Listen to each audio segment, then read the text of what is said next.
All right, just waiting a couple minutes to let some people come in if they feel like coming in.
Yep, don't know how many people are in here yet. Doesn't at least seem like a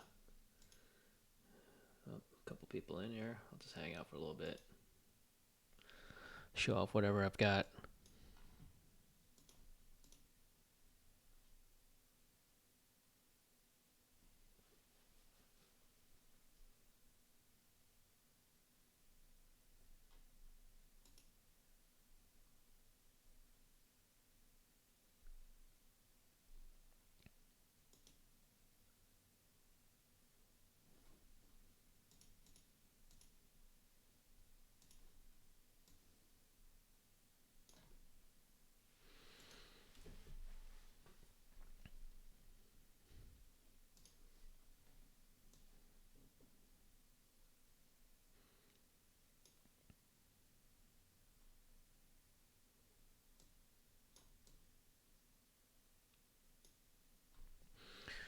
All right, I guess I'll start anyway.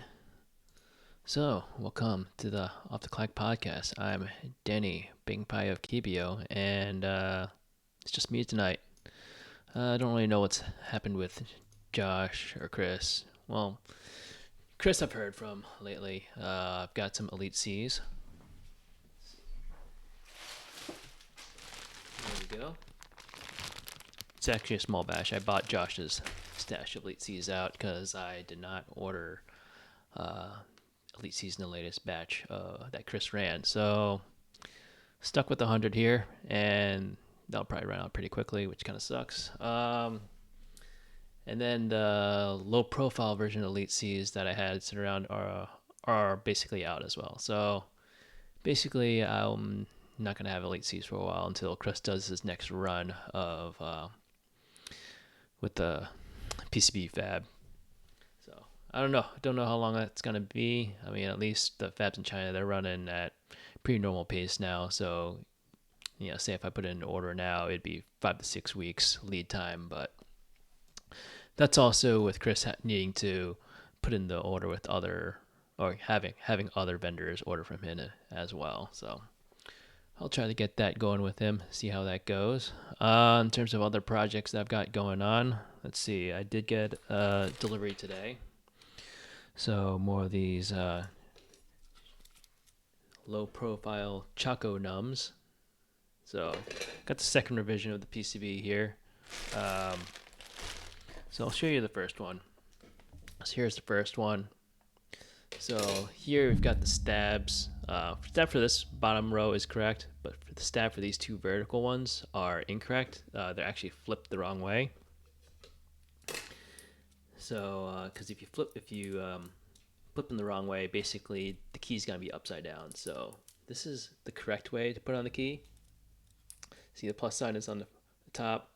Yeah, and the reason why I say this is if you look at this, as maybe hard to see, but I'll try my best here. You can see that here's the keycap stem, And then here is the stabs, I guess the stab inserts, and they're a little bit off center. And I found out that if you, with the original PCB that I did, with the off center stab, and I had having the wrong orientation of the stabs, basically keycap has to be upside down. There's no other way to put it on, which kind of sucks because of the way of the keycap is beveled. It doesn't really work the other way around. So fortunately, I fixed it this time around. So we'll compare these two right here. Let's see. Yep, got it right here. So this one is the new one. You can see here I put the stabs on the correct side, whereas this one, stabs are flipped. So everything looks good now. Everything clicks fine. Let me see. Now I gotta figure out this issue with maybe adding in a stab insert. It's kind of hard to tell from here, but here the stabilized key sits a little bit lower than the unstabilized key, and that's because when you put the keycap on the stabilizers, the stabilizers kind of suck the keycap down, so it doesn't fully pop all the way up. And I took a pair of calipers today, measured it, and the offset is about a half a millimeter. So what I've been doing is I've been printing off, using a 3D printer, I've been printing off spacers that go into the keycap. Yeah, let's try this. So I don't have one handy right here, but what I do is I stick this insert onto here to act as a spacer between this keycap and the top of this stabilizer stem right here, and that'll keep it at an even height with the rest of the keycap.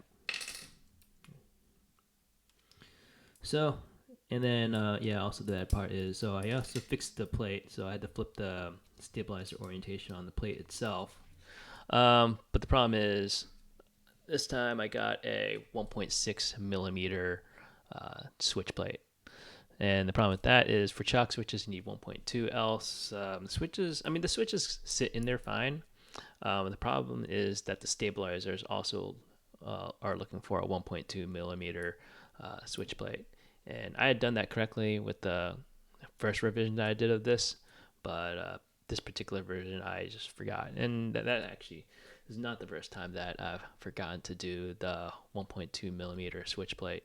I remember with the Ergodicity, which is a project I've been sitting on since the end of July.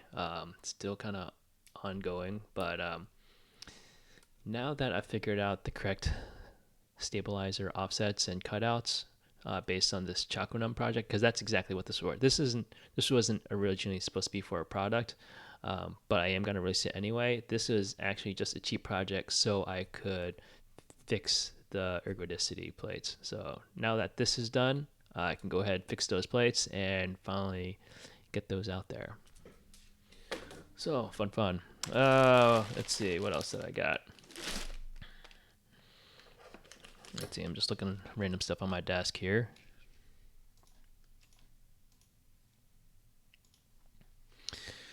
Restocked the BDN not too long ago. Bought quite a bit of it, and they've been selling out pretty decently. So I need to actually already start ordering some more. One thing I started designing today was an onboard version of the BDN9. So the features I'm going to throw on this one is, as usual with the BDN9, I've got the MX, Choc, and Alps support on it, and 2 rotary encoders. So this upcoming BDN, I'm going to have 3 rotary encoders on the top. So this time I'm going to use the STM32. I've been playing with that recently, so it's just got some more pins available, and I've been having fun with that. And I'm also going to throw on those really tiny RGB LEDs, the WS, or whatever, the mini version of that, the SK6812, the ones that are really small. So did most of the PCB today. Just got to finish. It's either the 35 package or the 28-35 package. I can't remember. I ordered a whole bunch. Somebody wanted to order 3,000 of them, and I actually had ordered a bunch from AliExpress as well about a month ago, and I haven't seen any kind of package updates on that, so I'm just still kind of waiting on that. So let's see, somebody else wanted 3,000 of those, so I was doing a Taobao run anyway, so I ordered a bunch for him. I decided to throw in 2,000 just so I could play with myself, and then I guess whenever I get this AliExpress package, I'll have some more there. So I decided to just play around with a new board with that. Since BNN 9, there's only 9 keys on it. I'm not worried about having a whole long chain of RGB LEDs die on me. Because yeah, that's the one thing about those RGB LEDs with onboard drivers. If you get one that gets knocked out, you basically knock out the rest of the chain. So normally what people do is they'll have what they call dumb LEDs, dumb RGB LEDs, and then they'll have an LED driver that drives all those LEDs. So if one LED dies, it's not the end of the world. You've got everything else because they're not JC chained together.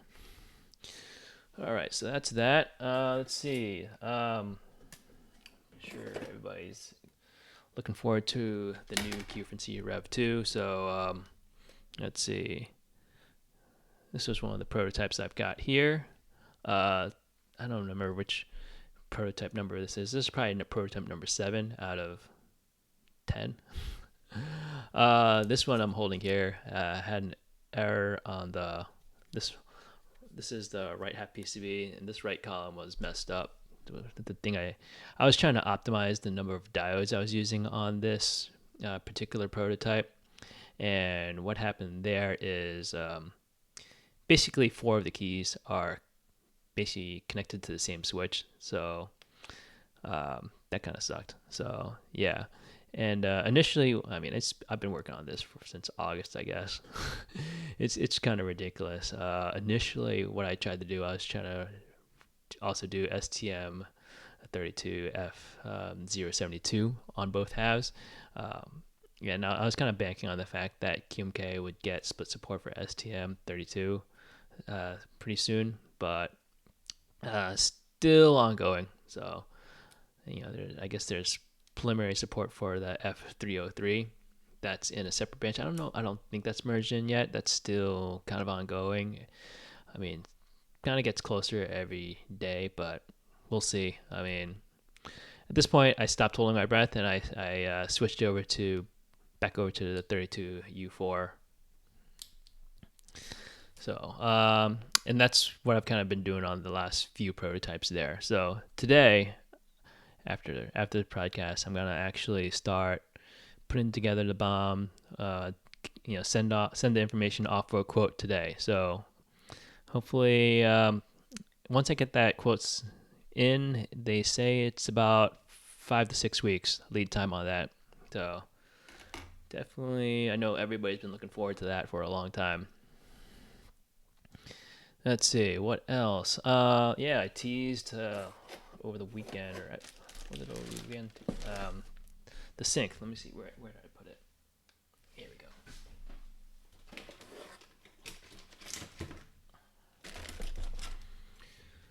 So yeah, this big boy right here. So basically, the Q-Frequency except with an F row. So pretty simple. Wait, no, this is not the Q-Frequency, or this is not the sync. I don't know what I'm talking about. This is a third onboard thing. It's called the Keebio 5000. I'll throw up a KLE in a second, but we'll go back to this one. Let's see. I'm just digging through a box of PCBs right here. I've got a ton of them right here. Let's see. Yeah, here we go. All right, here's the sync. Here we go. So anybody unfamiliar with the layout here?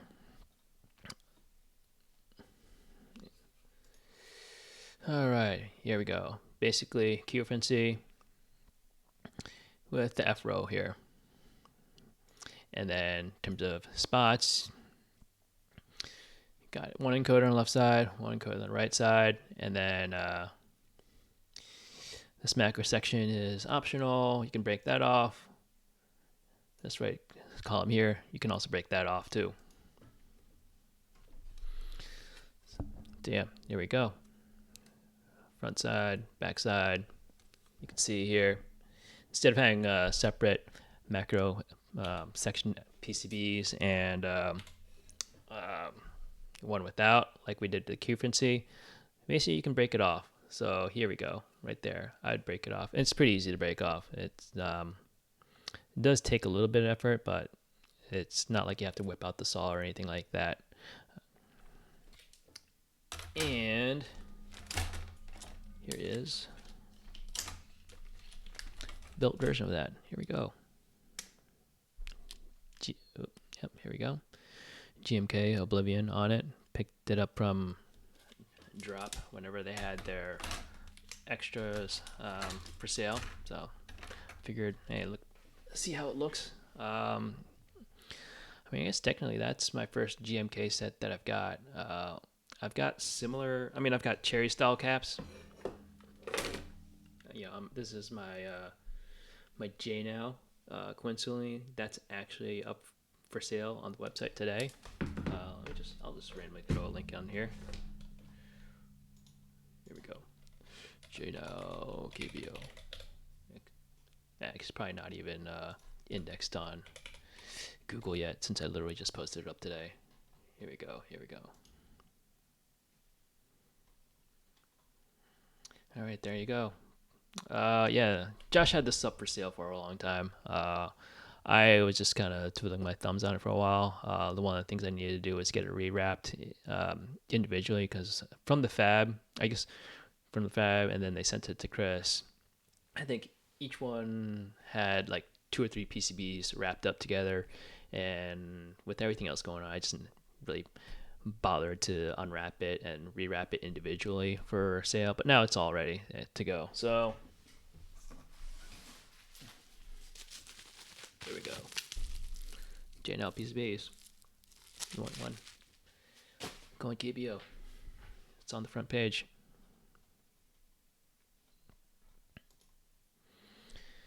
Okay, let's see what else. So yeah, let me pull up the Keebio. I'll pull up the Kailh for that.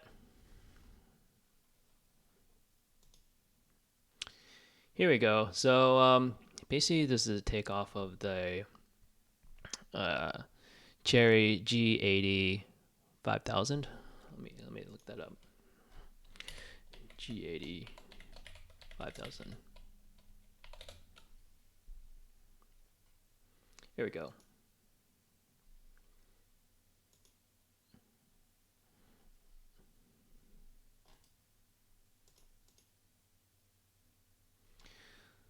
So yeah, I designed it off of this right here.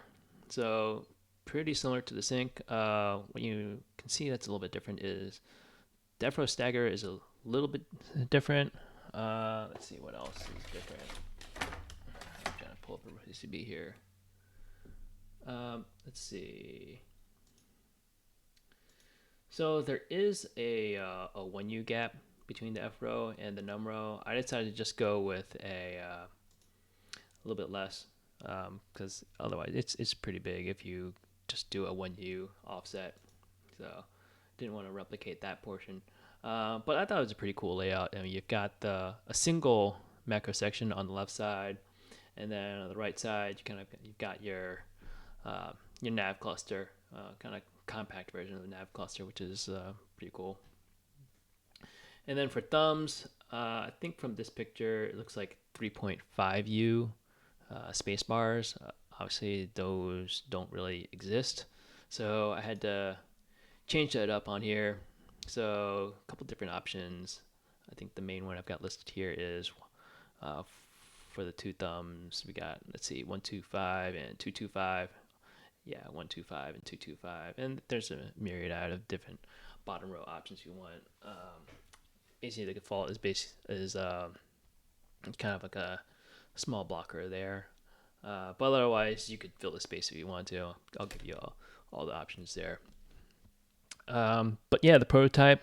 Let's see. Yeah, I finished writing the QMK firmware for that today, or not today, a couple days ago. Um, I haven't done the switch plates yet, so I still need to work on those. But basically, it's gonna look similar to the sync. And then with the sync and the key frequency, at least for the key frequency. So let's scroll back to the key frequency. So the Rev 2, they're compatible with the Rev 1 plates that I've got currently, except for I think this one particular bottom row layout that I add as an additional option is not available on the Rev 1 plates. And then also ISO, since I added ISO support to the key frequency, you can kind of see on the sync here that I added ISO support here. And basically, all I did with the sync was just take key frequency and literally add an F row. I did not have to change anything else. So that's why with the sync, it's like first shot, I got it right, as opposed to having 10 prototypes for key frequency. Fun stuff. But yeah, key frequency Rev 2, that's going to go into production. I mean, probably this later tomorrow, day after, or something like that. Once I get the quote back from the fab. And I'm also going to try to get the sync produced at the same time as well. I just need to do some plate designs. Well, I don't really need to do the plate designs up front. I just need to finish up the bill of materials and placement file so I can get a quote for that. And that should be ready to go. Let's see. I'm going to pull up my status board, see what I got here. Might as well just pull this up.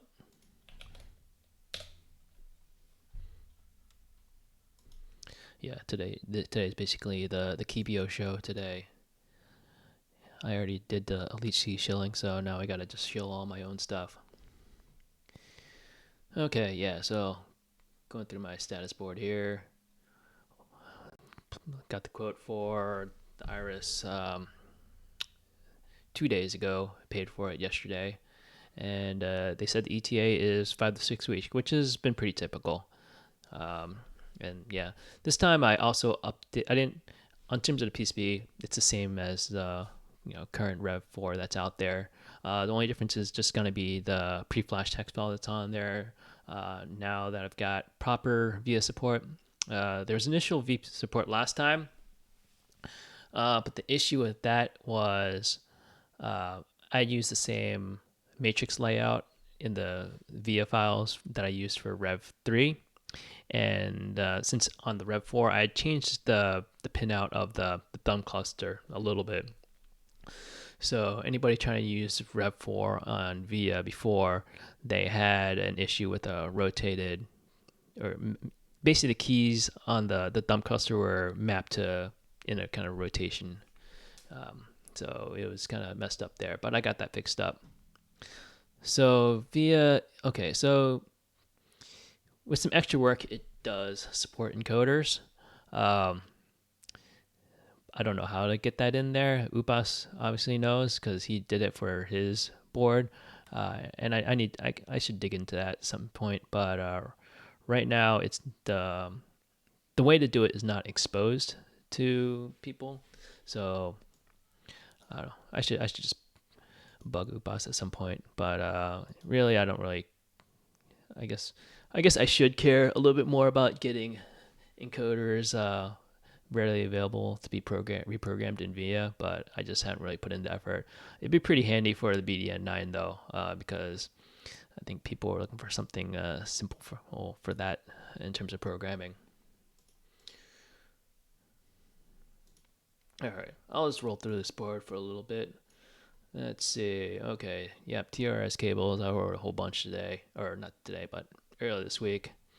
So that's been.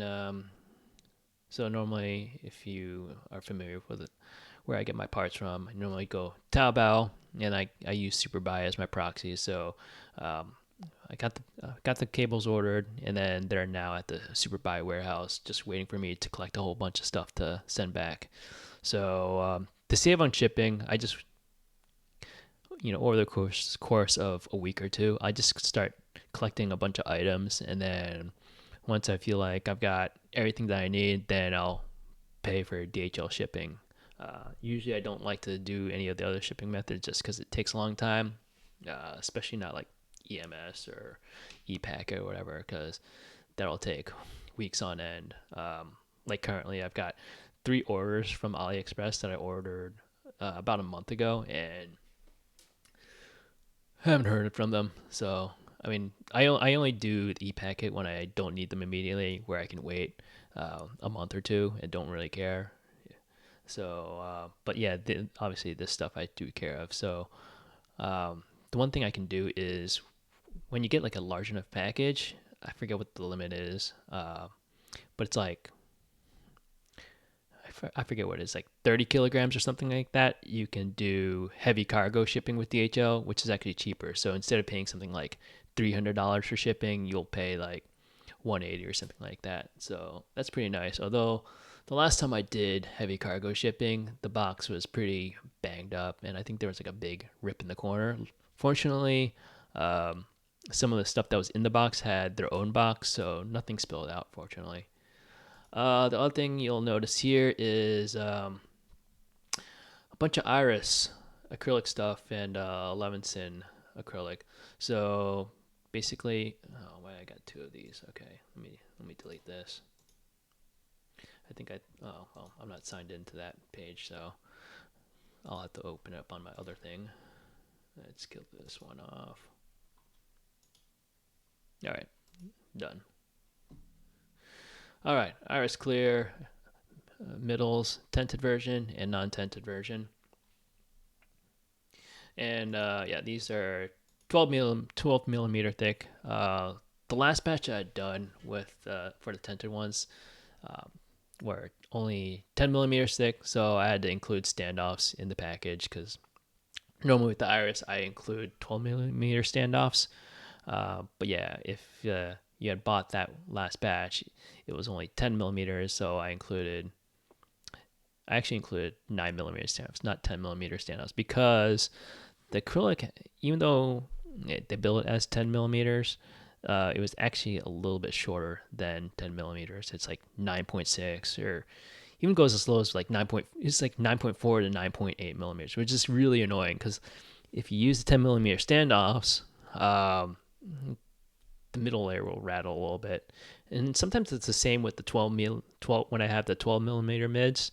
Um, well, I'm probably gonna just include 11 millimeter standoffs with those because the mids are also a little bit less than 12 millimeters.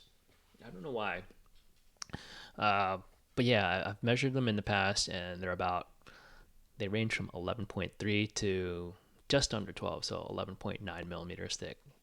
Super annoying, but at least you can just use shorter standoffs to kind of handle the issue there.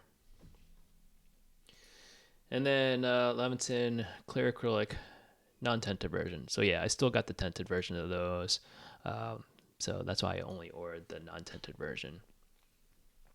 So I don't remember what the ETA in those though are. It's been a while since I've done acrylic with my supplier, but I expect it probably kind of similar to PCBs, 5 to 6 weeks there. And then yeah, here we go. I ordered the Iris 4. Let's see. Yep. Okay, Pcb acrylic plates. Okay, yeah. July 20th, 2018. So yeah, I don't know why. Let's see. So yeah, I've kind of been sitting on that for a while. Let's see. Levinson stainless steel plates. Yeah, I should get it around to ordering those again. I'll probably do that with the Iris stainless steel plates as well. Now that I found a decent supplier for those. Iris black acrylic plates. Okay, yeah. So I was gonna reorder them, but I looked at the demand for it. So normally, let's see. I'll pull up this thing. I'll show you what I do. I'll show you some secret inside information on how I operate Keebio.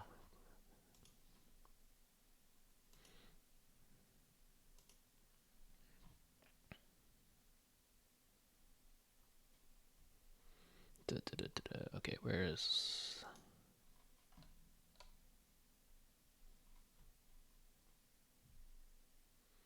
Okay, I gotta drag this into here. All right.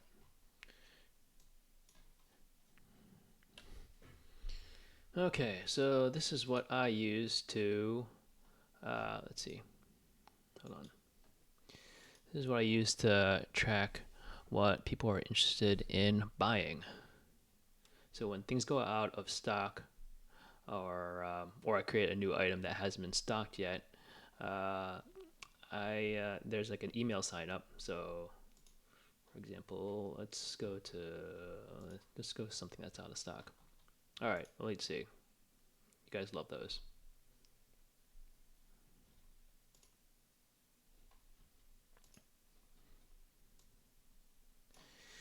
So let's see. You see it's unavailable. Can't get V3, the bad ones, and then the V3.1, which I just, well, I'll post those up for stock later tonight. But yeah, here you go.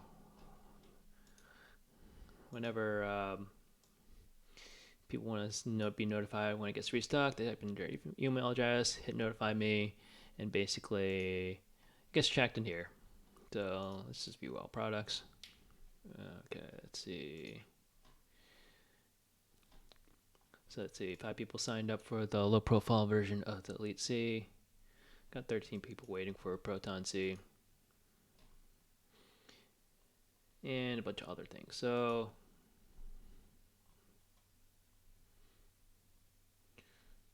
let's see.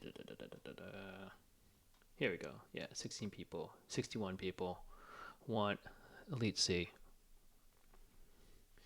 So yeah, I use this as a gauge for how much I should restock things. If it doesn't, if you get, let me see what else there is. Okay, let me scroll back.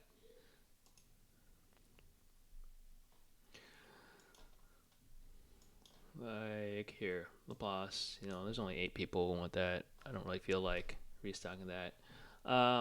In this app, yeah, it's called Alert Me Restock Alerts. I've been using it pretty much, since pretty close to when I started the store, and it's super super handy. And it's only $5 a month, and I think it's pretty much the only Shopify app that I've actually bought. Everything else I use are free apps. And then here, yeah.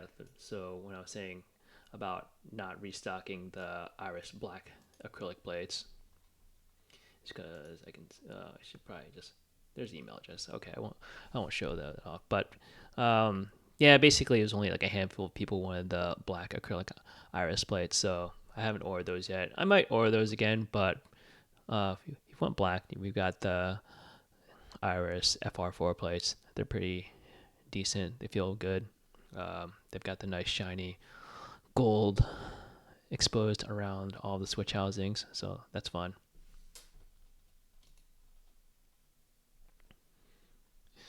Let's see. All right. What else we got here? Close that out.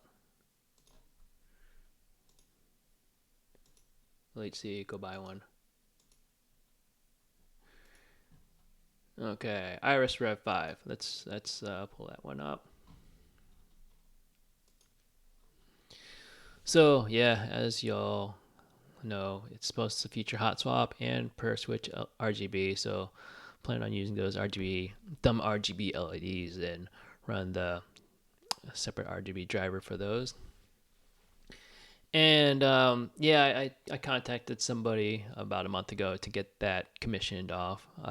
He's got other projects going on, and basically told him, yeah, there's no hurry, because Rev 4 is still selling decently, and I've just got a lot of stuff going on my plate right now that Rev 5 is not really that much of a priority. So I was like, yeah, like get it done like third quarter of this year, then that'd be nice. But just take your time, get it done whenever. Choc stab spacer. So this is for the ergodicity, or what some people like to call ergotrocity. So let's see. So this up here is not. You see the red up here. This is the original design that I did. And let me see. I don't have any of those fancy spacers handy, but I got a bunch printed out at 3D Hubs just because I could print them off for free on my own 3D printer. It's just that it's kind of a pain to manage sometimes, and now with the stay-at-home stuff, it's stuck at my office. I do drop by my office maybe once a week or something like that, but I don't really feel like bringing it home. Although I am kind of considering it now because it'd be pretty handy. There's a couple things I want to print out that I haven't been able to print out. But anyway, yeah, I sent off the spacers to 3D Hubs to print out like a couple thousand. And I printed off with the spacing distance of 0.72 millimeters. Although now in my, because that's initially what I had determined was a decent size, but with some further measurements, I think 0.5 millimeters is pretty decent. So I'll probably just get that printed off again. I'll probably go into my office to run off a print remotely and then pick it up some other time. Okay, the WTF60, for those unfamiliar with that one, that's the backwards PCB. Come on. My keyboard's not working. Come on. It's probably when I unplugged it earlier.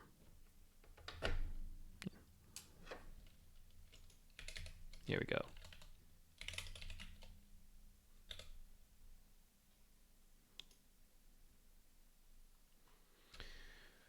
There we go. The WTF60. That's a fun one. It's backwards.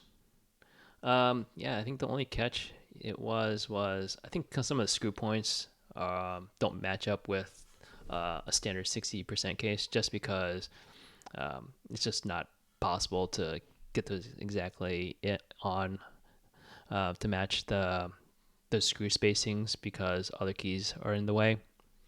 Um, I guess I should revisit this one at some point. Uh, unlike most people or a lot of people out there, I still have my normal day job to work on. That's still pretty busy, so I haven't really been able to work on all these different projects that I've been wanting to work on. But in terms of priority, it's kind of lower on the priority, but I think just looking at that uh, restock alert app that I was just showing you guys earlier, I think there's like 45 people wanted that, so I think it's fun enough that I should get that produced. Let's see. EDKH. Epstein didn't kill himself. Okay, so yeah, that's 5x12 chalk ortho, 2 breakable columns, so 2 breakable rows. So you could bring it down as low as a dilly size, or a gherkin size, or you could have a blank size, or whatever you want. 4x10, 5x10, 5x11. You know, you can do the math. 3x11. All those different freak sizes. 2x10. Yeah, you could take a Dremel to it. Yeah, I guess. I guess it really depends on where I put the microcontroller. I forget. It's been a while since I've been playing around with it. Oh yeah, now that Jeremy say 2x10, I didn't catch the hint, but yeah, I should totally make it 2x10 compatible. Get that butter stick going. Let's see, middle layer file for QFrequency Rev 2. Yeah, so basically what I'm gonna do is redo the switch plates for QFrequency. Well, okay, so I already did.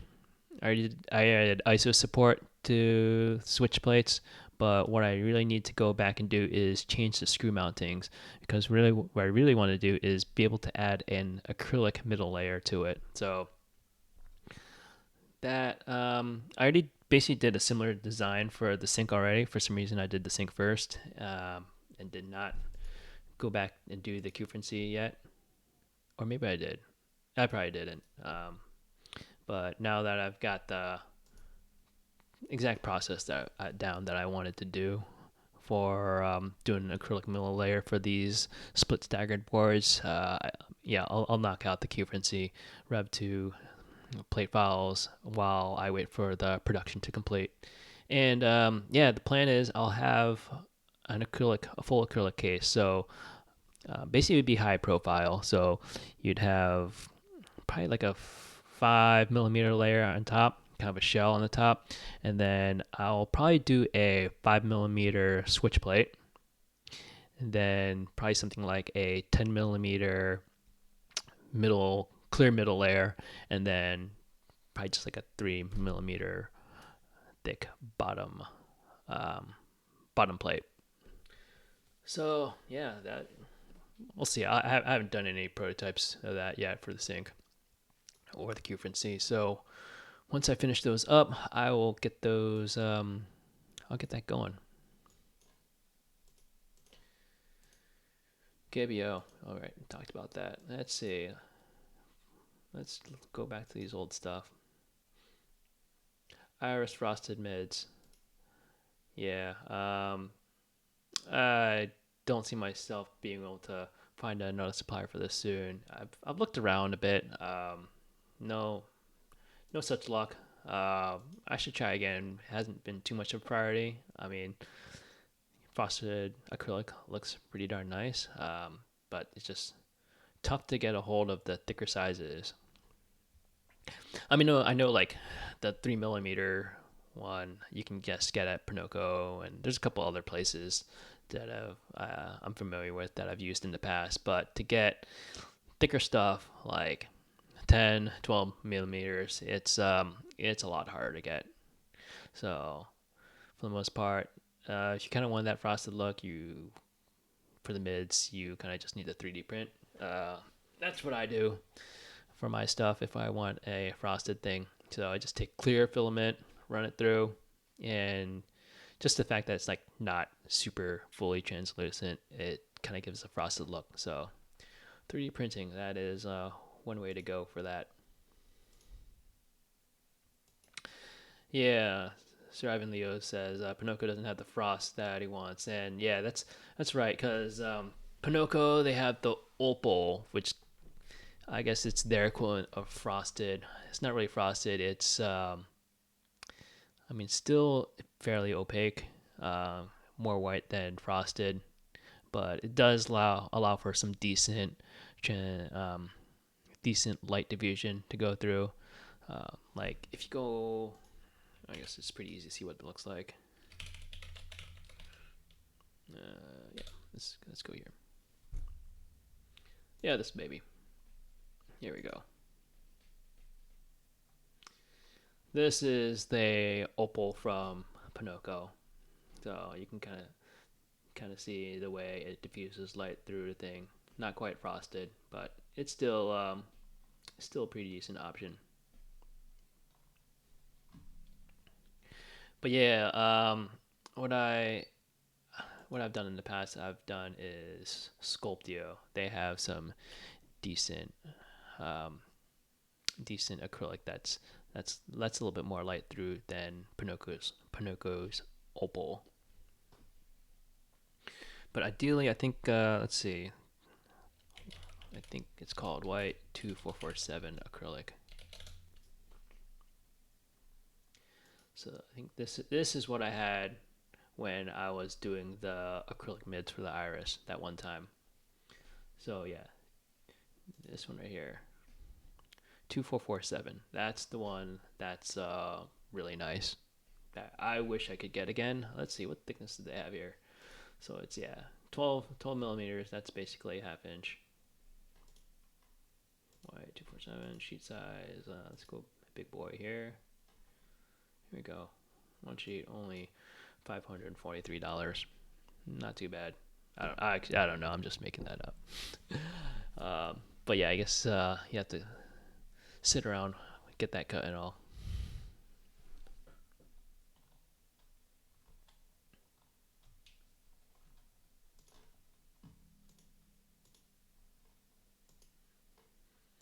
And USB-C cables. Yeah, I mean, I guess I have a supplier for that. I just hadn't really bothered with stocking those again. I guess I should. They're not too bad to get, and now that everything, pretty much all the stuff I've got is going to USB-C, I might as well start stocking these again. So when I had them last, I had black ones, kind of silvery ones, and a gray one.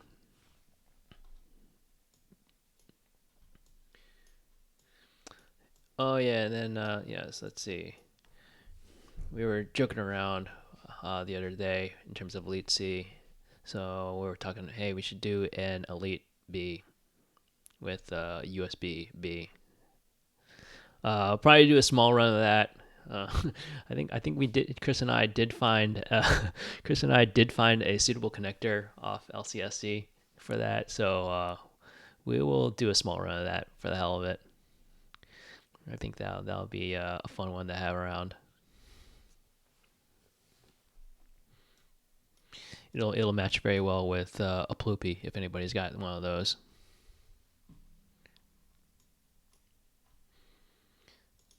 So let's see. Let's go through here more. Shipped. Yes, Iris FR4 plates. So yeah, those are heading my way through DHL right now.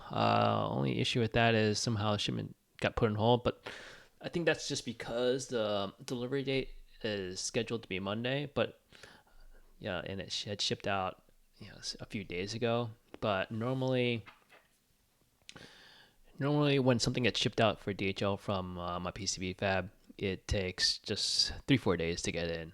So like for example that Choco Num that I got in today, the delivery date for that was initially next Monday as well. But as I expected, it came in early. But for these FR4 plates, I guess I probably do have to wait until Monday.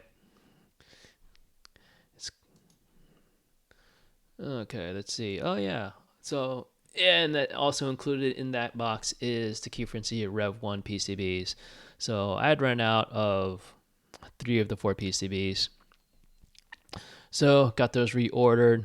In terms of the kitting for that, I've got that all done. In terms of kitting, I mean, I've got the bags filled with the diodes, TRS jacks, resistors if they need them for the left halves.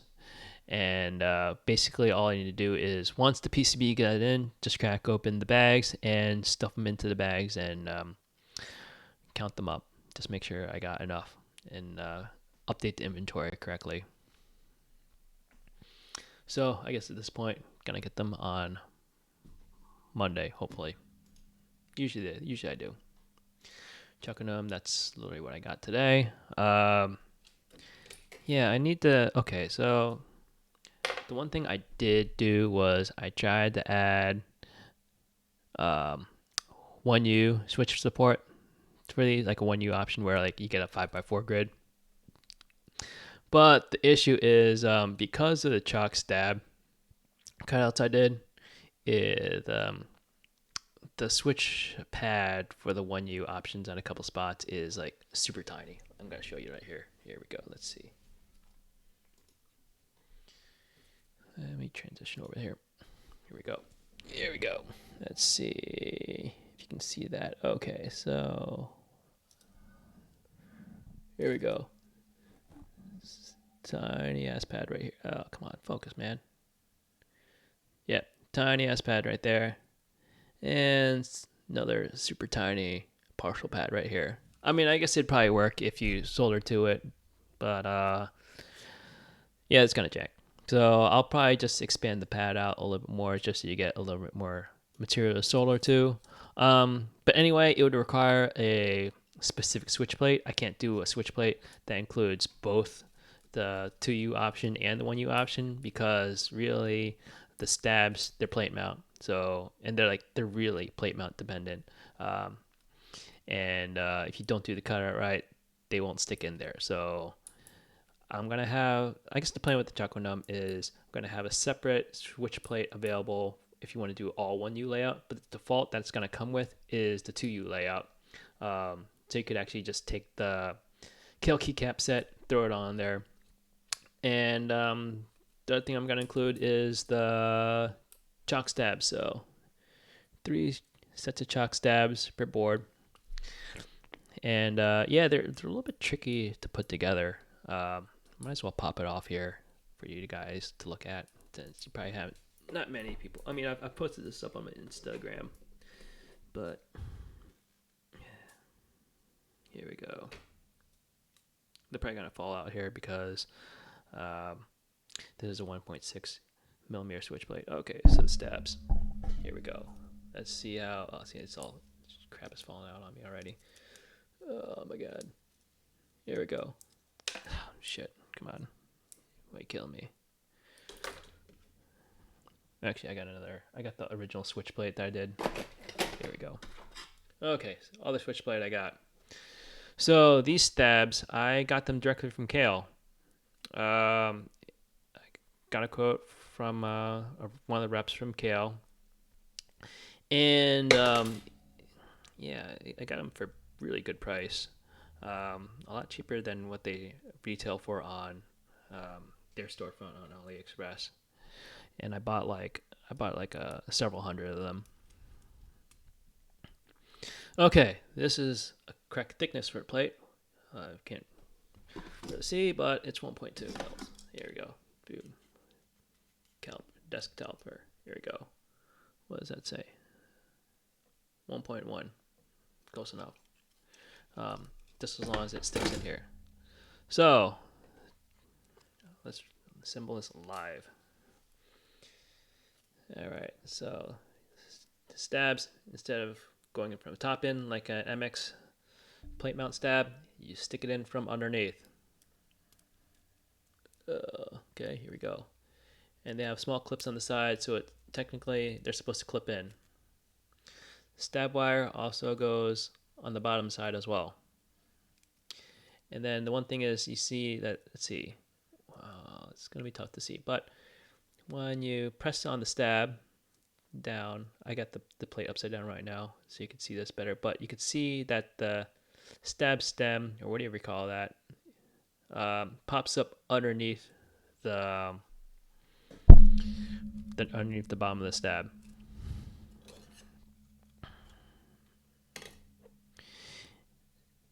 So let's see, and that's kind of it for that. You can go onto my Instagram and see the video I shot showing how it gets used and all. But they're not fun to use, and they're real pain to assemble together. Okay, here we go. And here's a smaller. Let's try to see if we can get this zoomed in a little bit better. Here we go. There we go. Here we go. So this is upright. Lift it up, and yeah, this. So normally I got this. It's not assembled like this. Like I had to figure out how to get this piece into this bigger piece correctly. Here, let me. Where's my thing? All right. I wish I had like my microscope up here. That'd be pretty badass, but I don't. So you guys got to deal with it.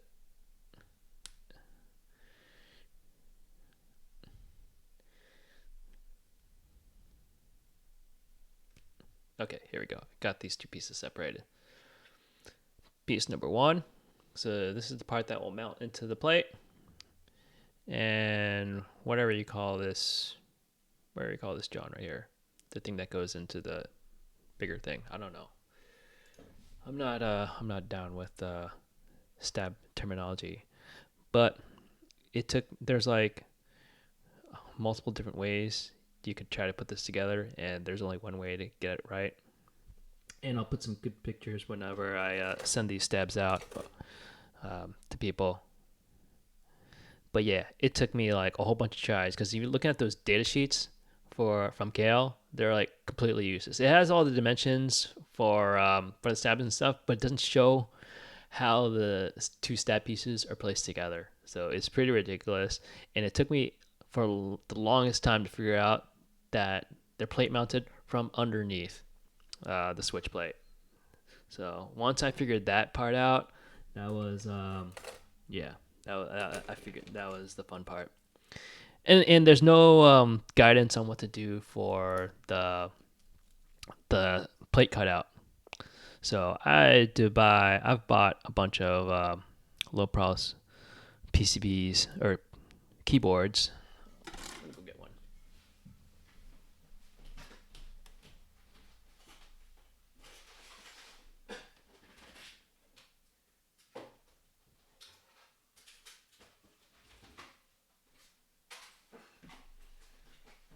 Go. Come out of the keyboard closet here. All right. So ergodicity. One of the this is So I still need to redo the switch plate on this. Everything else is correct. I don't think I need to change the PCB. Hopefully not, because I had 25 of those made from JLC as prototypes. Okay, so this is what I bought. This is an MSI GK50. So, the funny part about these low profile retail keyboards I've been buying is I've never actually typed on them for real.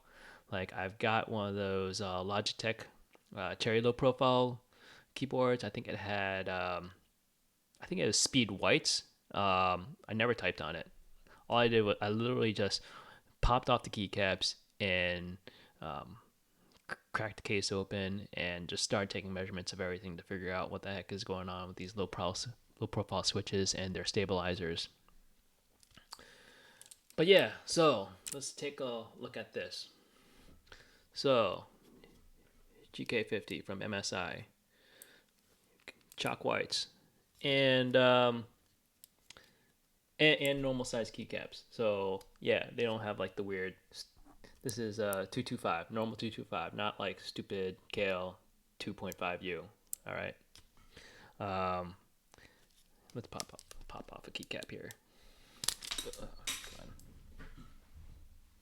All right, I'm gonna compare two keycaps here. Let's see. Here we go.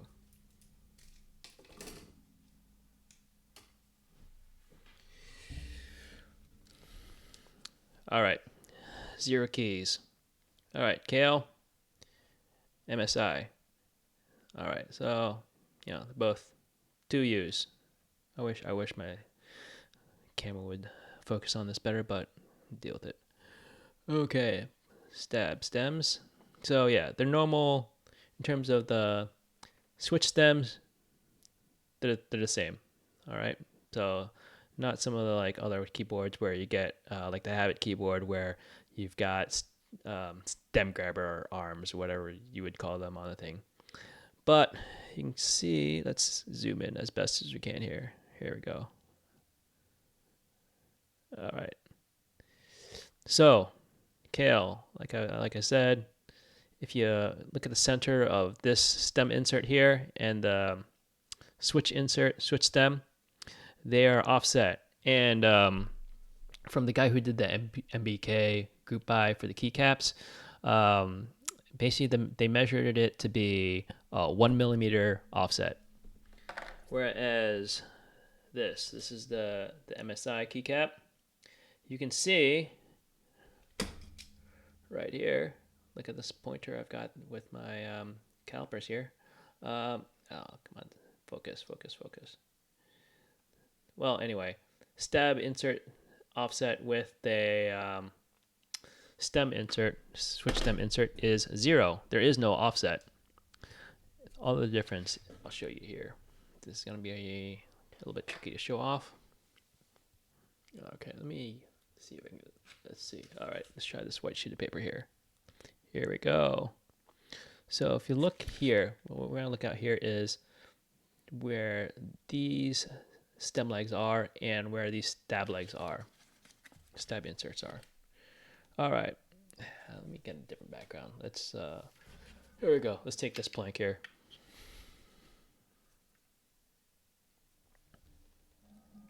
Yeah. Here we go. I'm like trying to look at this screen on OBS while I'm throwing it up on the camera here. That's why I look so discombobulated here. Okay, whatever. Here we go. Yeah, I am just trying to show my plank off. It's actually a J&O inside, which is available for sale on Keebio, if I hadn't mentioned that earlier. Okay, so okay, it's hard to see here, but the Kailh, this stem here compared to the bottom of this stab insert here is not as deep as it was on this MSI cap. This MSI cap has it a little bit, sticks out a little bit further than the Kailh one because it's, you know, Kailh being Kailh, being annoying. It's just like making my life hard. So that's why I had to create these stem spacers, you know, because Kailh.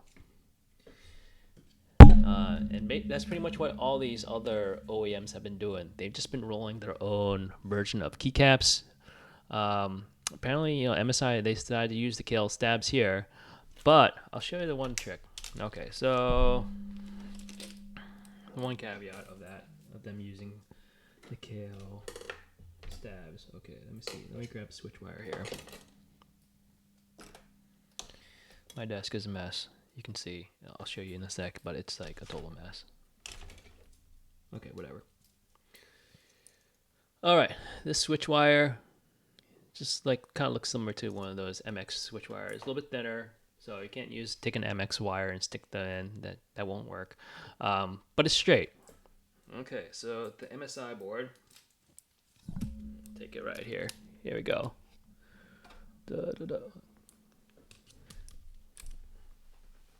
All right. I don't know how clearly you can see this, but right here, that is the stab wire there, and that is a bent stab wire. It has a bend in it. It took me some time to figure out why that was the case, but when you think about it, it's actually pretty easy. Because, and it also explains why there's an offset on the Kailh keycap stems. So here, if you just take if you just have a zero offset between your stab stem and your switch stem, a normal straight wire will hit the housing of the Choc keycap or Choc switch. So you need to have a bent wire to bend around the switch. See, I'll show you the Kailh's right here. Come on.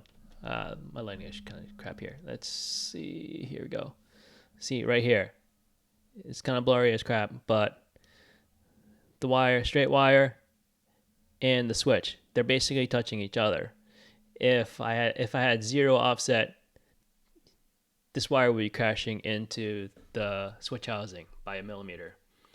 That's why MSI, geniuses they are, I guess, they had to do their own bent stab wire.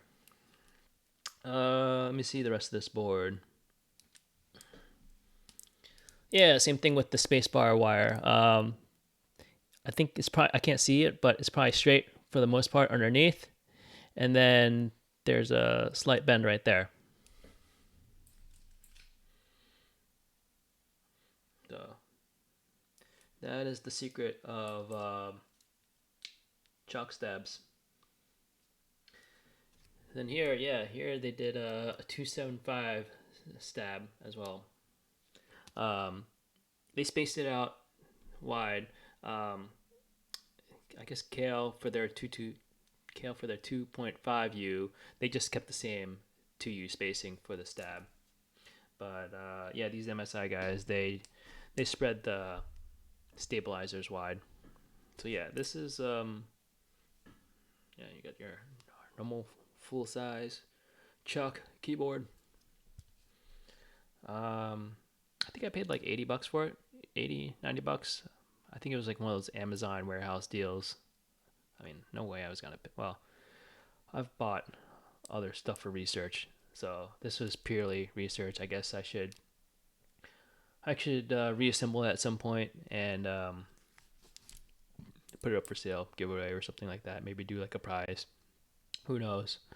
I'm trying to see if there's anything interesting on this board. So yeah, okay, yeah. So the main reason I got this board was to take a bunch of measurements because like all the switches, I'm pressing them down, they feel decent. Like it returns nicely. They click nicely.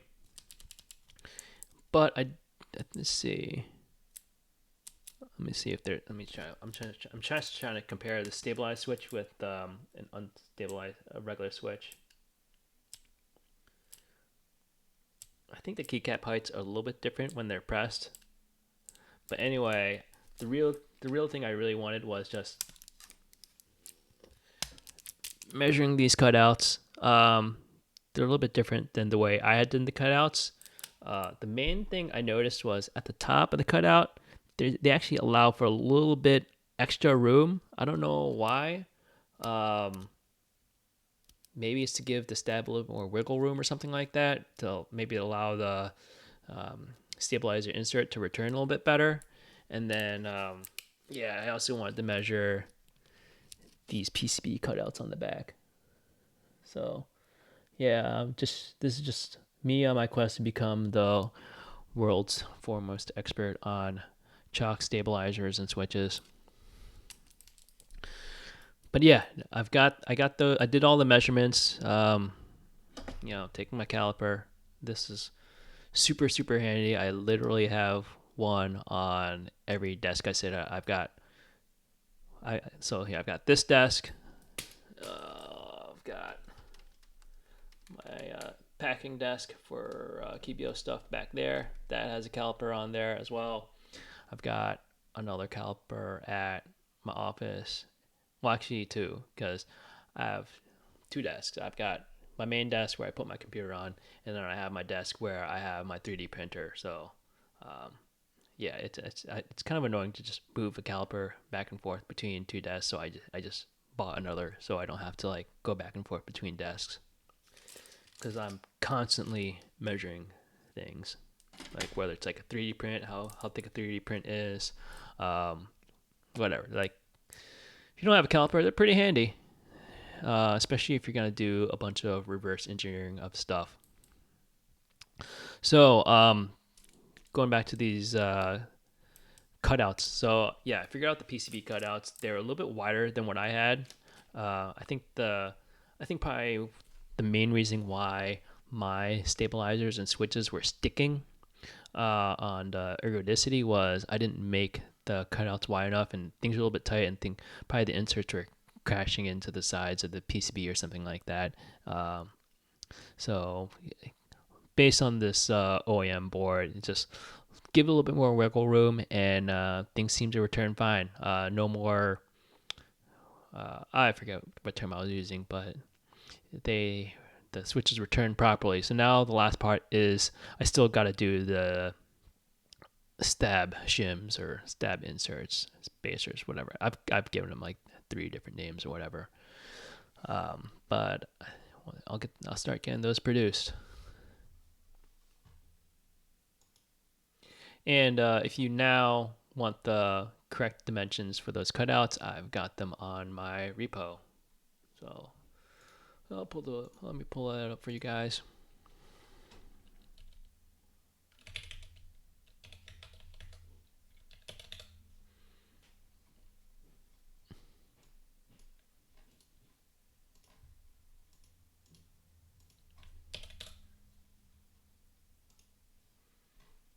Pulling it up. There we go.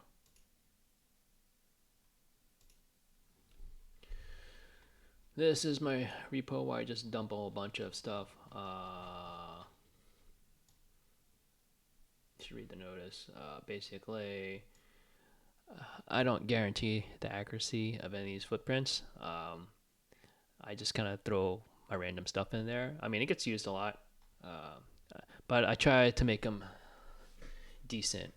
There's definitely old stuff. I've tried to prune some of the things in here. I need to prune it some more, like mainly the things I don't use. But yeah, at this point, let's see, where is what did I call it? Kailh. So yeah, basically these two are the ones you want if you want to do your own Kailh board right there. And yes, I do night mode on my my GitHub, I should say.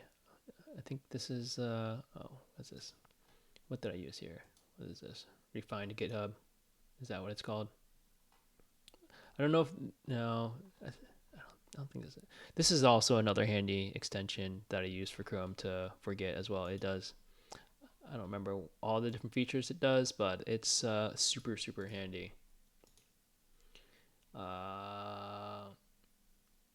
Maybe it's a GitHub dark script. It's a monkey script or user script. I don't know what they call it anymore. Super handy. Gotta have the dark mode. GitHub dark settings. Change color. Change the font that you want to use. Get it. Oh yeah, you can set tab size as well. Good stuff.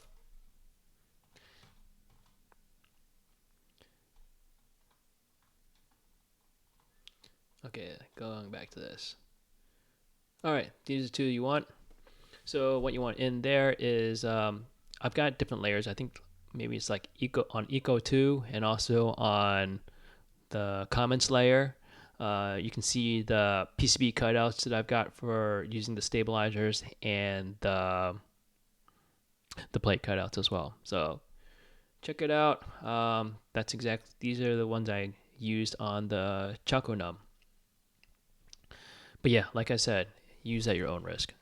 Try it out for yourself.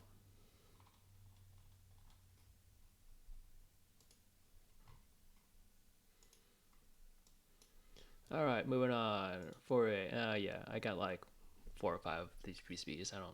I'll probably just throw them into a scrap box. I should start filling up the scrap boxes at this point. Ergodicity, yep, like I said. Now that I'll redo the plates based on the new Choc Pcb Cutouts.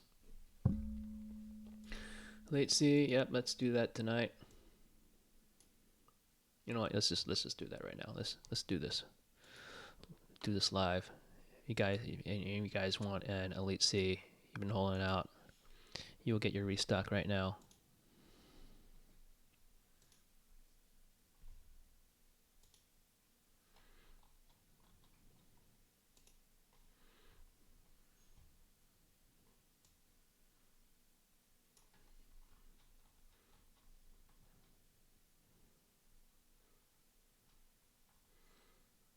Okay, let's see. V3. Yeah, let me reorder this. Reorder variants. Black before blue.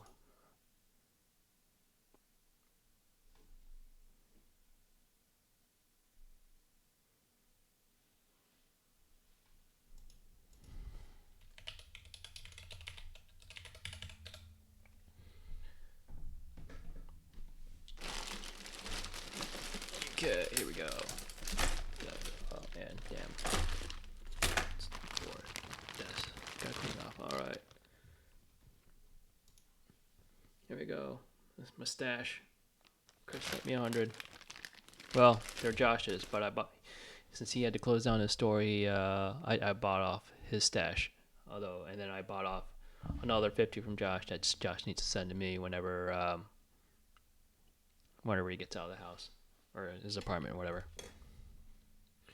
Yeah. So Josh, he decided to close his shop. I think it wasn't necessarily the fact that his state, Pennsylvania, closed down essential services. I think just the whole China thing as well.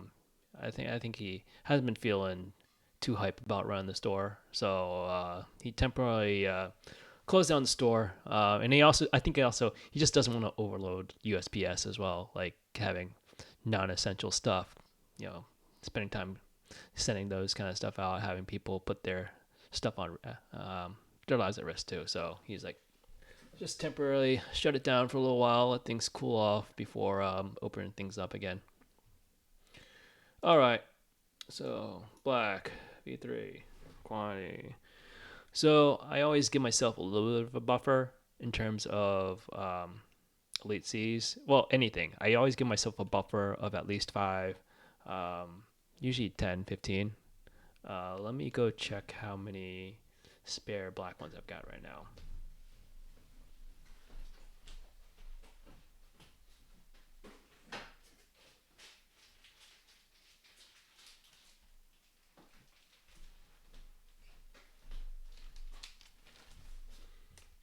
All right, Elite C black. I got 2.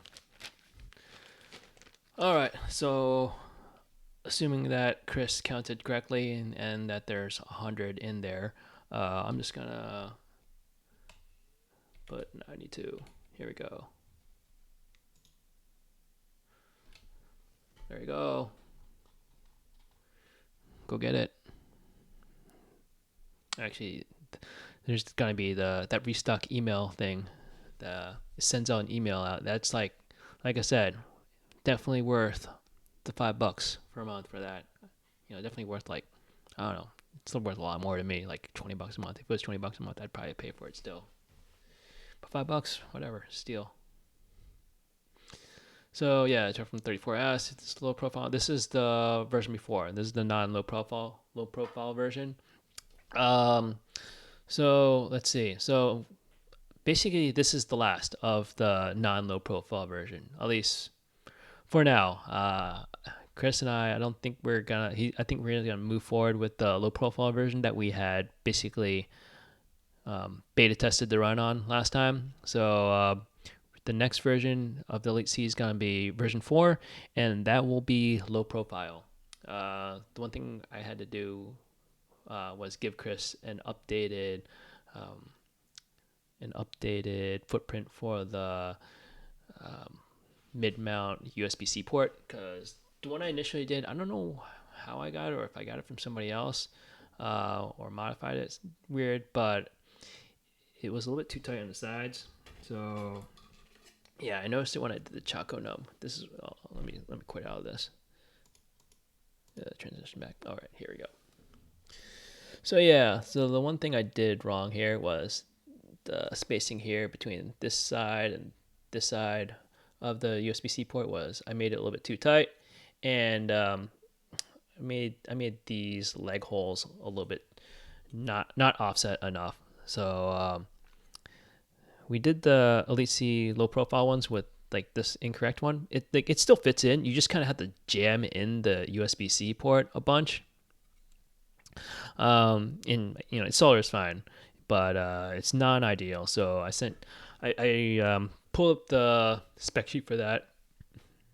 Only the mid mount USB-C port was kind of hard to put in. So it didn't affect the functionality at all of the unit. It's just whoever's manufacturing it, it just kind of gives them a hard time to do it. But they managed it. But yeah, the latest Choco Num I did today. Soldered that port in. Gave it enough spacing on both sides of the USB-C port, according to the data sheet, and also adjusted the offset of the PCB. So that is correct now. I don't know if I posted that up on the. Let me see. Let's check. Let's check GitHub. What did I call it?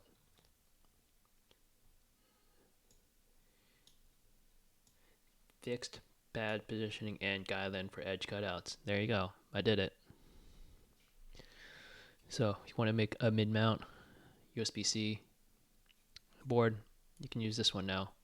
That should be good. Let's see what else we got.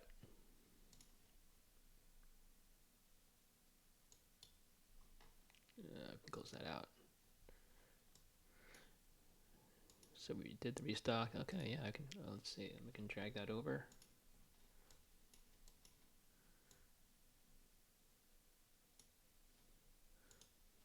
Boom. Complete. Available for sale. Kailh Choc stabs. Yeah, I mean, that was obviously waiting for me to figure out the whole deal with Choc. It only took, let's see. So yeah, let's see. 7-Eleven. So yeah, today is April 15th. So like only took me 9 months. Not too bad, huh? Not too bad for flying blind. Oh, let's see. Let's go back here. Or let's see, ordered it February 14th. Oh yeah, that was a long time ago. So February 14th. So I remember when I got the quote from Kailh, the one thing holding it up was I had to get a DHL account. Like I guess I don't know why they made me get my own DHL account instead of just shipping it out under their account. But for me to get a DHL account, uh, that took a long time. I don't know how much back and forth it took me to get a DHL account, but I finally got one. And I mean, the nice thing with the DHL account is before I've been shipping out with either Shopify or ShipStation to get DHL rates. But with my own DHL account, I think it was $1 cheaper than the cheapest rate that I've been getting with ShipStation, I think. Although now at the beginning of the year, since I haven't shipped out enough, I think initially when I signed on for the DHL account, they were like, okay, yeah, just like figure out, we'll calculate rate based on you doing like $2,000 worth of DHL shipping per month. Um, but yeah, because the rates are so high for DHL, like sending out packages as at least like $40, $45 to go international. Not many people choose it unless they like, want to make sure it gets there for sure, or they've got like some deep pockets. So yeah, I maybe get like 5 to 10 DHL shipments a month, which doesn't come. It's like at the top end, that's like $400. So that doesn't come close to the $2,000. So beginning of this year, they cut me off. So if I try to use my DHL account to ship out, let's say it costs $40 to ship something out with ShipStation, it'll run me like $85 using my own account. So I was like, yeah, I'm not using that account. The only thing I use the account for is, I've got to pay invoices. So basically paying customs invoices.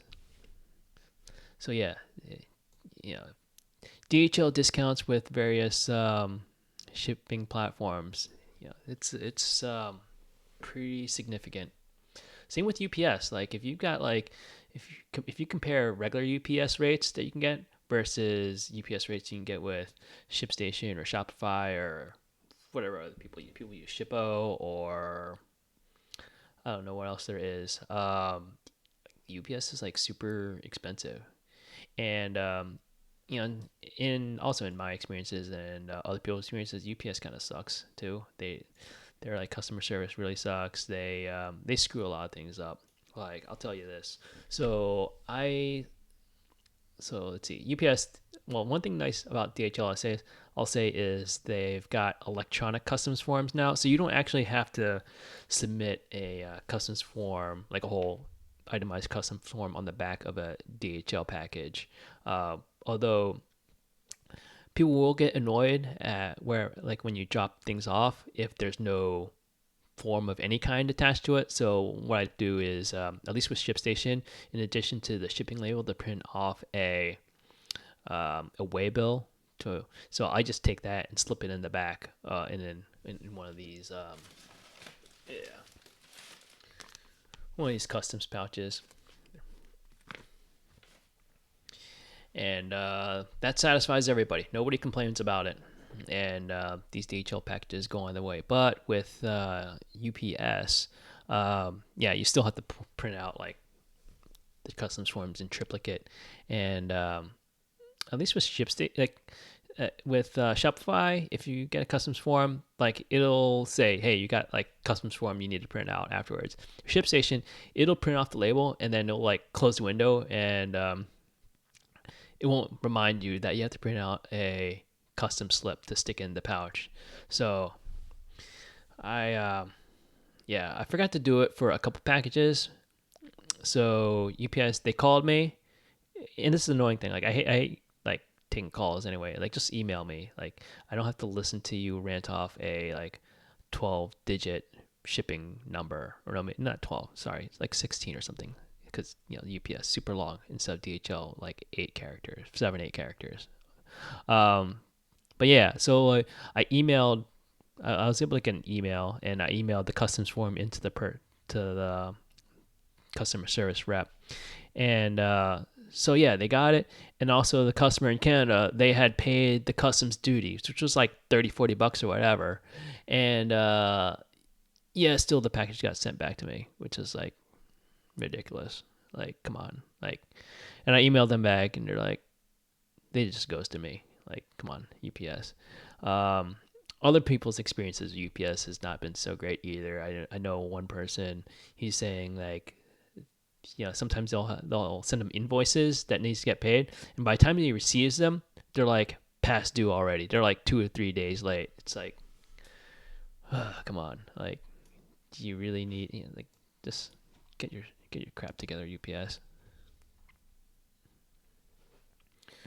So yeah, I maybe I should just turn off UPS. Well, for international, it's a real pain to deal with. Okay, let's see. Muni 32 USB-C adapters. So the story behind this was, it was like maybe like 3 years ago. The designer of the Muni 32, it's basically a 3x11 board. The one thing with that was, he flipped the mini USB port. So yeah, like you'd have to solder on the top side of the PCB if you wanted to use it, or like do some weird rewiring. So I designed this small board to flip it around and also at the same time use USB-C. Um, but yeah, actually I haven't gotten the PCB to work yet, like that. So I don't know if it's the adapter or the PCB itself or the way I soldered it. I should give it another go, but it's not that much of a priority to get done. But it'd be cool because I think the PCBs were like $3-4 a piece. I know I got three. When Chris moved to Seattle, he dumped off a box of like a big box of random stuff to me, and there were like 8 of them in there as well. So, because he had gotten 8 himself, he had gotten some himself. So I was like, yeah, let me just try to get these adapter boards made. So I have a bunch of them. Uh, yeah, I just haven't bothered to get one built. But I also did a small case for it. I 3D printed a case, although it partially failed when it was almost done. But at least it was like a full case except for the bottom where you could actually just stick the switches into it, and it'd be a high profile case as well.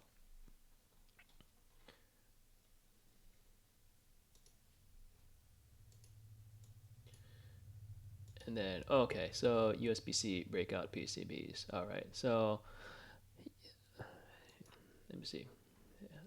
It's probably my Instagram. Let's dig this up. Let's go spy myself.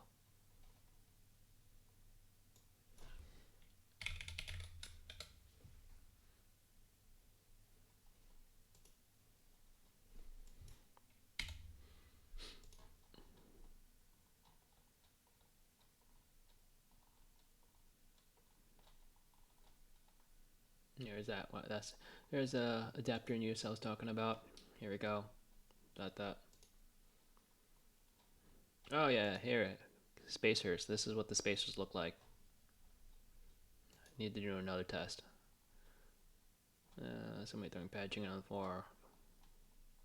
Like, come on, just like, don't mess around with me. Okay, where that's at? Where? Keep going.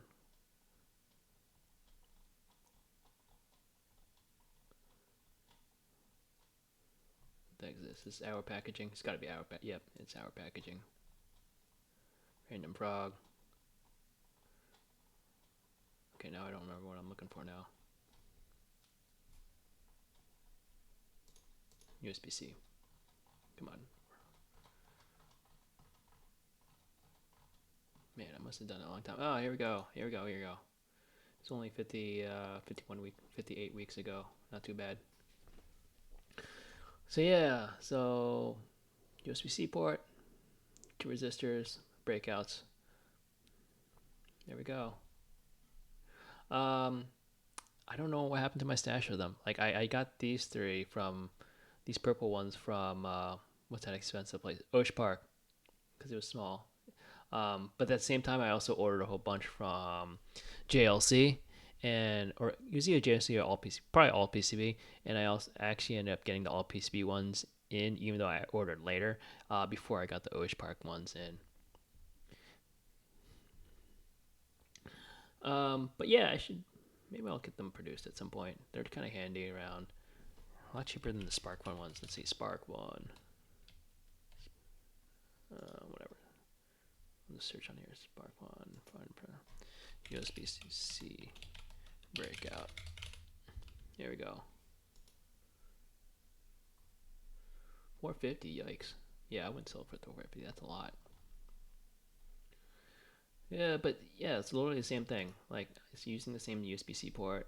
I mean, it breaks out the CC1 and CC2 pins. I don't know why. Like, I don't even know why you would need them in the first place. And then yeah, I was looking at like the USB-C connector. Let's see. Here we go. 250. It's a big yikes. Watch this. 99 cents, baby. Oh, it's sold out. Yeah. That's one of my AliExpress uh, things I'm waiting on. Need to get more of these in. I've been using a bunch to solder to my PCBs. 250. Oh yeah. Oh, let's see. Whenever Josh gets back on the podcast, we should remind him to talk about his experience with SparkFun. The CEO contacted him about Pro Micros, Nathan, and he got like randomly CC'd on the email. He got, I guess the CEO mixed him up with another Josh, and then somehow typed Josh's email in instead. So he emailed Josh thinking it was him. It's funny. But yeah, I think this guy Nathan, he was bugging Josh about putting some certain wording on his store page about Pro Micros. But it's only like I think he like Josh is probably like the only person who's been contacted about him. Like everybody else, like there's plenty of other people just selling all these clone Pro Micros, myself included.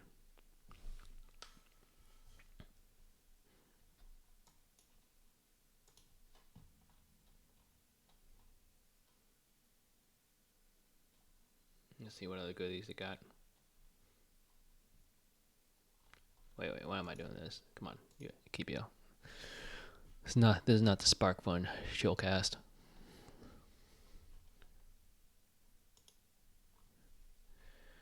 All right, so that's the end of my list. If anybody got some random things that they want to talk about, just voice it out. I'll cover it.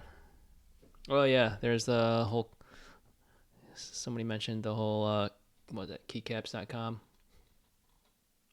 Let me see who was that.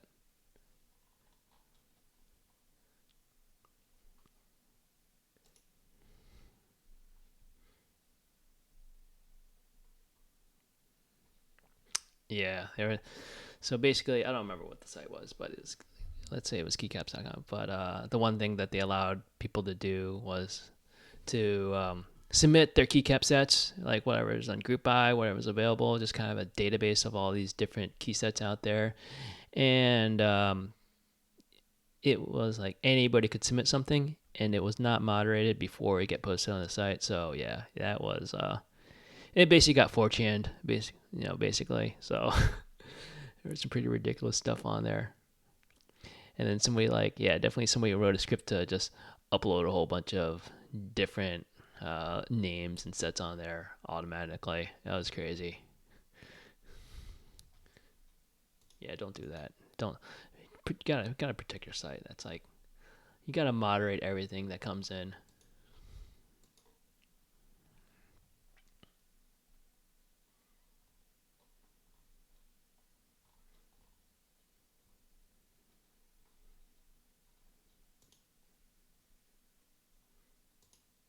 Like this is not Wikipedia, man.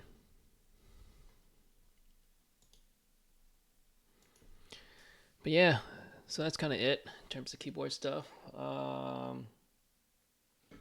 Let's see. Oh, hey, forgot about this one. More shields on. I also put these up for sale. Maybe like a week or two ago. These are hot swap RGB TKL wireless. Here, watch this. Watch this. Hey, RGB intensifies. I'm Josh now. How's that? So picked up a bunch of these just as an experiment. Went in halvesies, or not really halvesies, but like a third of the batch with somebody else. Just check it out. Not QMK supported, but kind of cool. It is reprogrammable. I mean, not that reprogrammable. You can't. So fun part is got like a roller bar here. I know one of them controls like up down, and I think if you press the button again, it can. Or page up, page down. I think if you press it again, it controls volume. Yeah, this is the same one that Kazoo is selling. So the rack, I can't get the order of the name right. Rack Lam Ang Pro. It's basically the same manufacturer. It's just unbranded. So if you look on the back, it's literally 87 key Mech keyboard.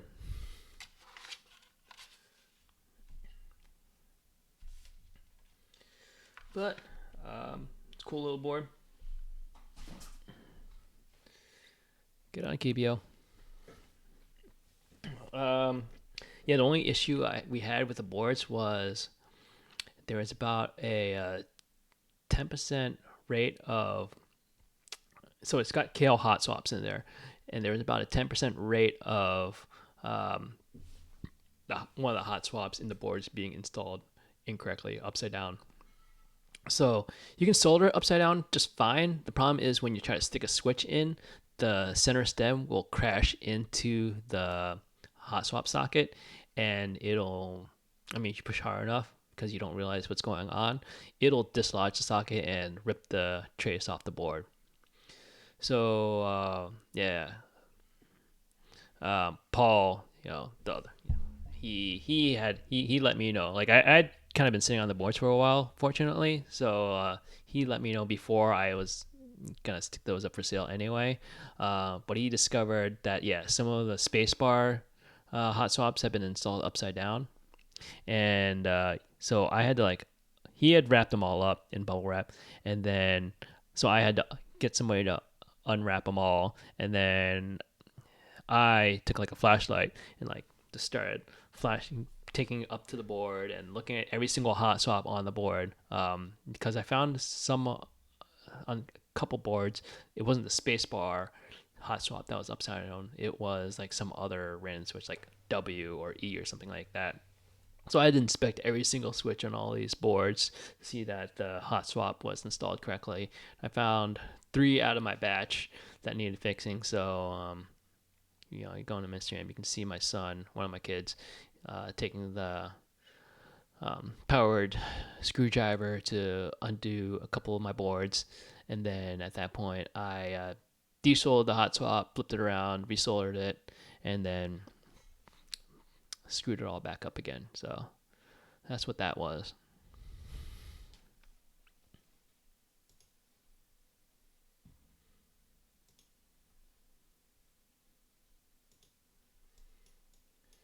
All right. So let's see. Da-da-da-da-da. Let's see what else I got.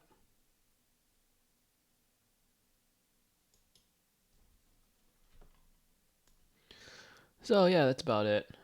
So yeah, I got those Elite Tees posted up. Let's see. People probably already buying them.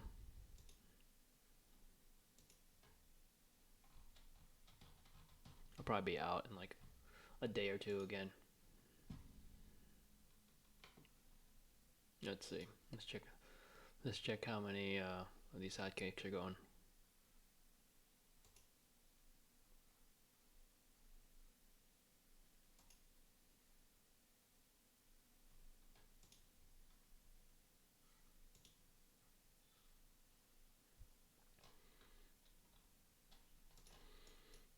All right, sold 12 of them so far since I posted it. Like, how long ago was that? Hour, 30 minutes ago. Oh no, two more, so 14.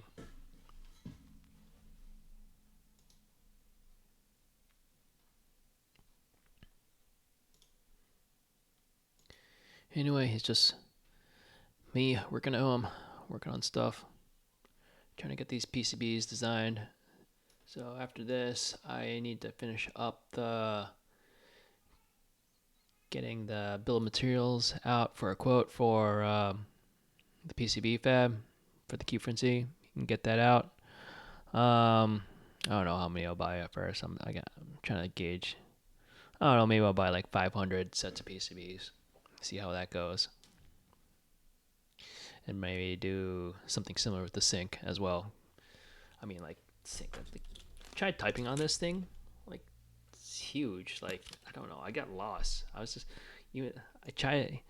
Like the only way I could type on this thing is if I stuck it together, because if I keep them separate, I'm like, what the heck is going on? I don't know what's going on, man. Like even the Q-Frenzy, having that split out, I can't type on it. It's just too weird typing on a split staggered board. Whereas split ortho, it's like, all right, feels pretty normal there. But there's something weird about split staggered that kind of throws me off.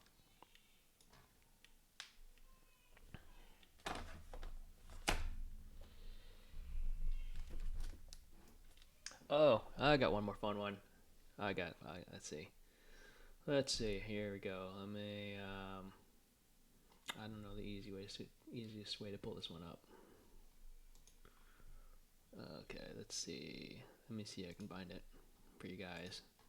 This is a fun one.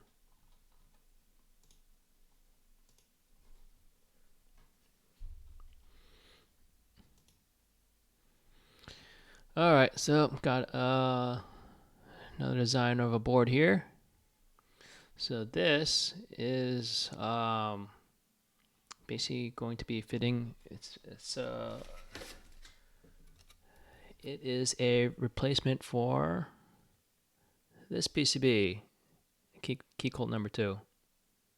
So, yeah, I'm gonna have like the most premium ortho number 2, I guess, premium ortho board. And I also have the plates being made right now. Got them sent off to Pinocchio to be made. I'm just gonna get a few aluminum plates. But yeah, that's just, I guess, personal board to run. I don't know what the demand is like for that. And then the next step is to slice it down the middle and have it be a split ortho, premium split ortho.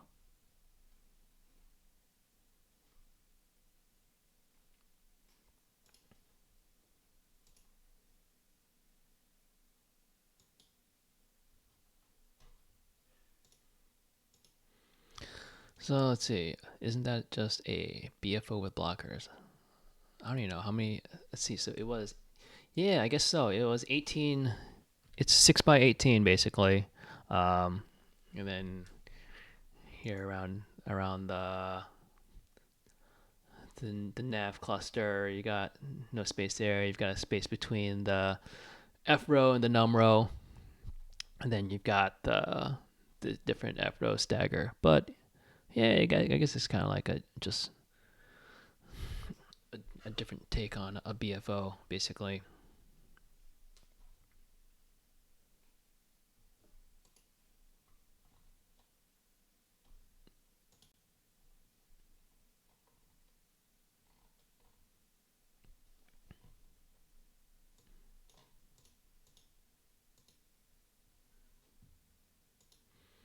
All right, well, it's probably time for me to take off here. I somehow managed to go on for an hour and 45 minutes. So this obviously going to be the most you're going to hear from me. The longest solo thing I've ever done. Let's see. Jeremy asking if I'm going insane due to quarantine. No, I mean, it's like pretty normal. I don't know. Like I read stuff out there about like people like protesting and stuff, like open things up again, or like they're just like really having a bad time, just trying to stay at home. I'm like if I had to like, if I was in the position where like I didn't have to work, like I'd have like a million different things to do. I'd play like video games, or like I'd do like I got like plenty of books I need to read around. Like trying to read like this book right here, beef up my programming game. Uh, I've got like, although like in terms of gaming, I don't really do much. I haven't, I haven't really done much like real gaming in a long time. Um, like my kids this past weekend, they're playing Wii, like not Wii U, not like Switch or anything. Like that's like the newest system I've got. Well, actually, I do have a Wii U that's stuck at the office. I don't know. I don't know even. I don't even know where it is. But yeah, I loaded up the Wii. I guess I made a month or two ago. But we've been like playing various games on there. I put an N64 emulator on there, so we were doing GoldenEye and got to whip out some Perfect Dark, and then Ocarina, like Zelda Ocarina of Time. So my son started playing that, and also Kirby as well. And then doing other kind of retro gaming like some Super Nintendo stuff. So just Super Mario All Stars and Super Mario World. So if anybody's unfamiliar with Super Mario All Stars, it's basically the SNES stuff, so or the Nintendo stuff. So Super Mario One, then the Lost Levels, Super Mario Two, Super Mario Three. It's good stuff.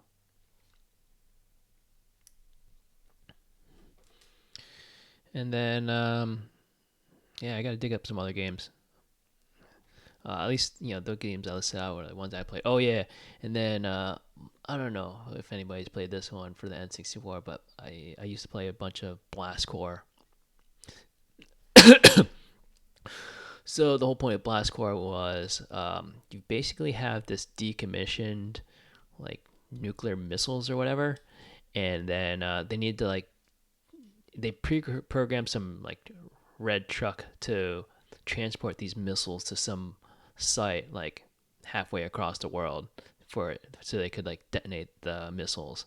So the whole point of the game is you're supposed to like every level you're like, clearing a path for these for this truck that's only heading in one direction for like super slowly, but yeah, you don't want them to hit any kind of buildings.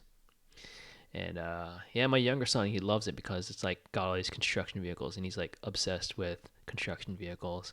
So it's got like a dump truck, but the dump truck is like the hardest vehicle to control because the only way you could destroy stuff with the dump truck is you basically do a tail whip with the dump truck into a building in order to destroy it. Like that's the only way to destroy it effectively. You can't just like ram it head on. You gotta like start driving, and then you gotta like skid and do a tail whip into the building. And then there's other ones like there's like this one called J bomb. You fly in the air and you like smash the building down. Nightcrawler. It's this thing like a giant robot that rolls around. You smash the building down. Um, but it's fun. It's like super. Not many people know about the game, but like if you get into it, you're like trying to get gold medals and everything, so you could unlock the other levels and go to like other planets after the game ends. So after the game ends, you get the whole sequence of seeing the missile blow up. Although you've kind of seen the missile blow up like a billion times in the game already because of when you screw up. But yeah, after you get gold medals and everything, you get to go off into space and go to different planets and destroy more stuff there. So you go to the moon, you go to Mars, you go to Neptune. Um, yeah, and the whole point like of destroying stuff there is supposed because space trash. People like went to the planets or went to the moon and they need the trash all cleaned up. So what better thing to do is like to then to launch some vehicles into space and to land them and destroy stuff there. All right, well, it's about time. My throat is getting pretty dry from talking for an hour and 51 minutes straight. But yeah, hope you like my overview of what's been going on. Maybe so. The one thing I had wanted to do was just like show me putting together the bill of materials and stuff like that, but maybe next time. And the other thing I want to do is I want to try to get this microscope set up so I could do a live stream of me soldering all these USB ports in one swoop. I mean, I've been like doing these ports like pretty quickly, like less than a minute a piece. It's pretty easy to do with my microscope and awesome soldering iron. And I need to do some KiCad sessions as well. So anyway, talk to you guys later.